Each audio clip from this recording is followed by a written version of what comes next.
morning. I went to go make tea this morning, and Christina, as you probably saw, rudely smacked my hand away. And she put butter in my hot water. So we're trying something new. So I saw some people say that instead of coffee, because I'm trying to wean off of caffeine, that they put hot water and just put butter in their hot water. So it's a way to add fat into the diet, which is needed a lot on the carnivore diet, and then also kind of like replaces the craving of coffee and just like keeps the habits up. It's still something hot to drink in the mornings. So we tried it. Mine's lukewarm now. He finished his. He actually had ghee in his, which is like butter but without the dairy or the lactose. And then mine just had regular butter in it. I feel like I might salt mine next time because it just tastes very bland, but it tastes like there should be more salt in it. So that makes sense, yeah. But anyways, I'm working on it still.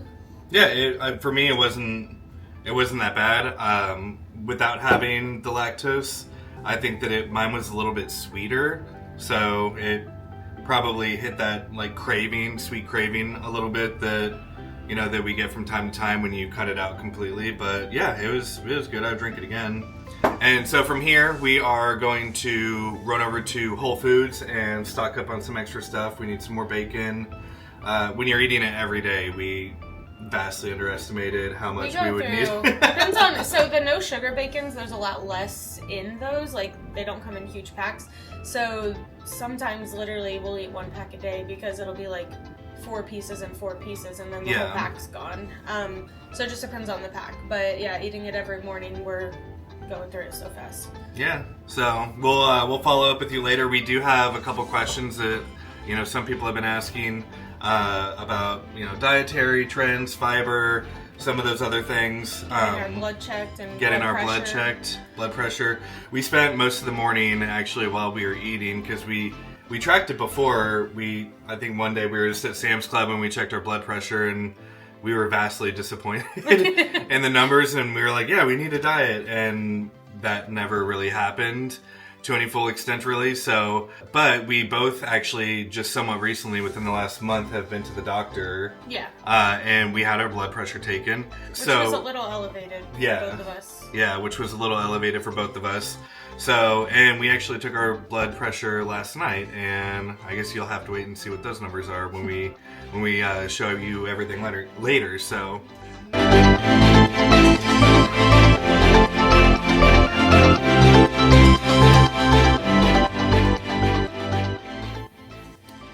Hey guys, what's up? So it's Sunday, we're on day 7. We had a really productive day, actually, weirdly enough. Early, yeah, we woke up super early, made the breakfast. From there, we ended up deciding to go to Whole Foods and pick up some extra meat and stuff like that. Christina's going to be out of town for the next 2 weeks, leaving tomorrow. From there, we also went to 3 different shoe stores to find the perfect pair of shoes. Yeah, I took my shoes from yesterday back because they were hurting my feet. And then tried a couple different places, still couldn't find what we needed, and then on the last place we ended up finding 2 pairs of really good shoes, so we got both of those. But yeah, that was our busy day. We've just been relaxing, packing, cooking, preparing some food for her for the trip, and yeah, just enjoying our time together before she's gone for 2 weeks. Got some pre-made boiled eggs, some ground beef, some cottage cheese, which we're still doing a little bit of dairy right now, so yeah, some pork rinds. Yeah, and both of us, we've gotten, quite a bit of questions as far as like, the 3 big things with being on a meat-heavy, salt-heavy, and fat-heavy, like butter, stuff like that, diet. So, like clogged arteries, heart disease, cholesterol, blood pressure. So, a lot of the stuff that we've gathered from is through videos from, like, Dr. Sean Baker.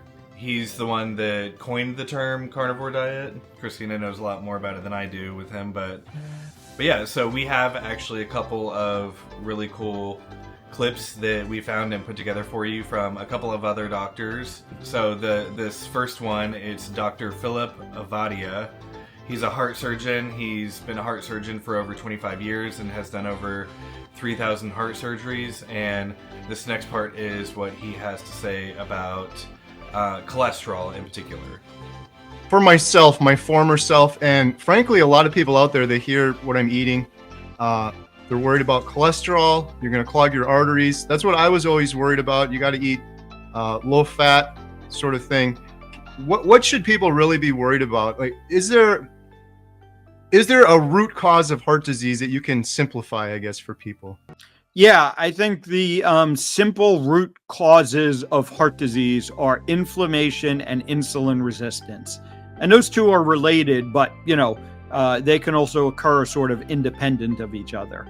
But these are the true root causes of heart disease.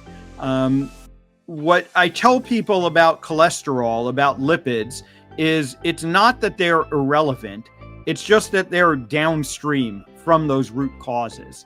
And when it comes to cholesterol, I try and get people to focus on the quality of your cholesterol, not the quantity of your cholesterol. And that cholesterol quality is affected by insulin resistance and inflammation. So that is really what the root cause that I believe we should be focused on is. And, the scientific literature, the studies support this.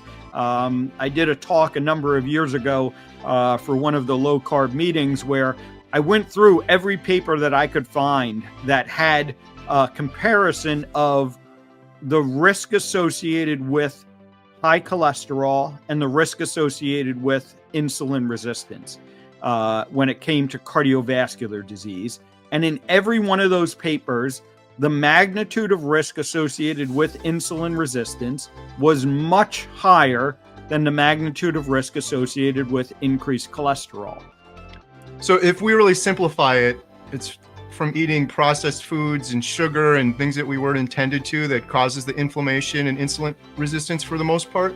Yeah, that's certainly a major factor. There are other factors. There are other lifestyle factors. There are things like smoking, which certainly contribute to inflammation.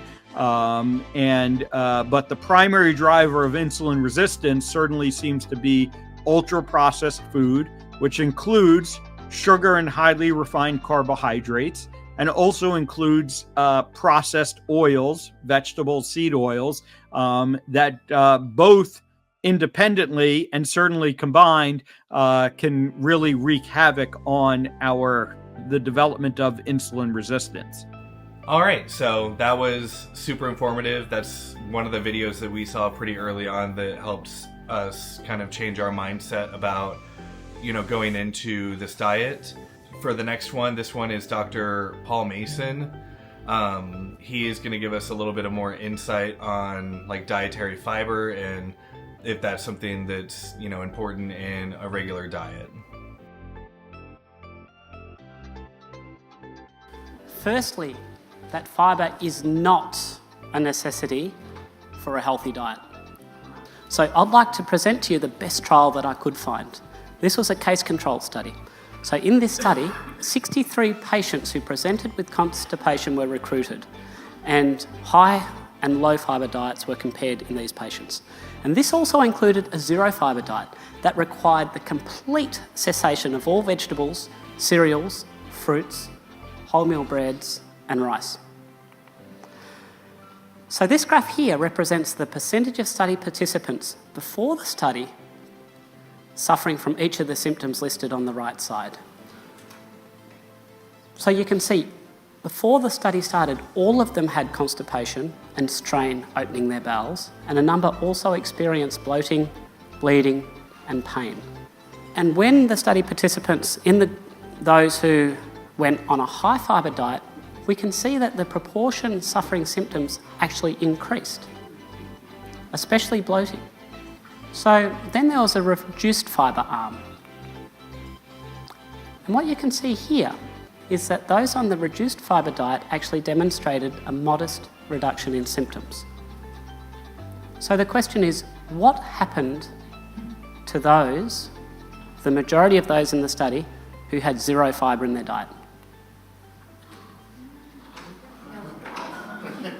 This is not a mistake. I didn't just forget to put something in the slide there. Now, Not one patient on the zero fibre diet had any symptoms. That's quite astonishing, really. And these findings were highly statistically significant, highly. They weren't due to random chance. Now, just out of interest, every single person in the low zero fibre group ended up having 1 bowel action per day, every day. How did this compare to those in the high fibre group? 1 bowel action on average every 6.83 days. And also with our blood pressure, I will snap in my photos. So as we mentioned this morning, we both recently have gotten our blood pressure done at the doctor, and we also have a blood pressure monitor cuff that we've been keeping track of that as well. So right here is where I'm gonna post the pictures of my last 2 that I've done.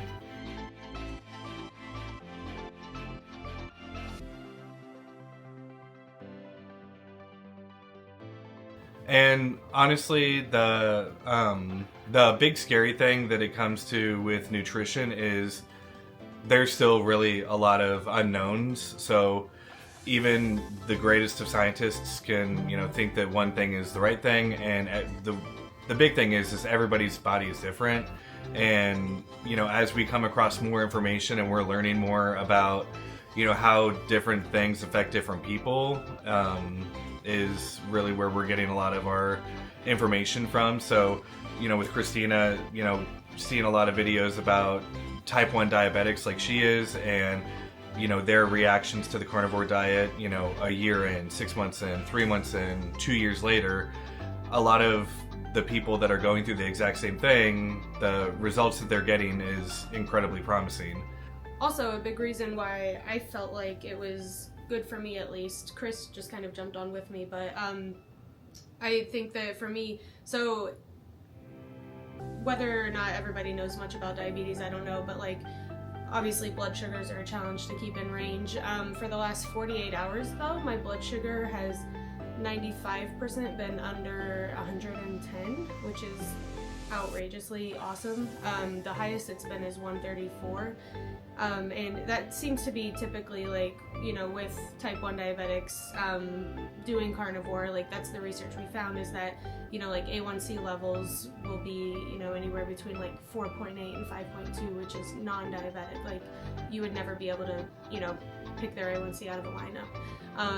So for me, with all of the other health risks that some people bring up that could be a risk, which we're finding out more evidence that may not be a risk.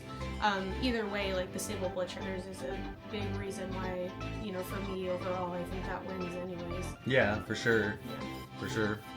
So, like I said, we're going to continue to monitor what other people are doing and their journey through it, and our best advice is do what feels and seems right to you.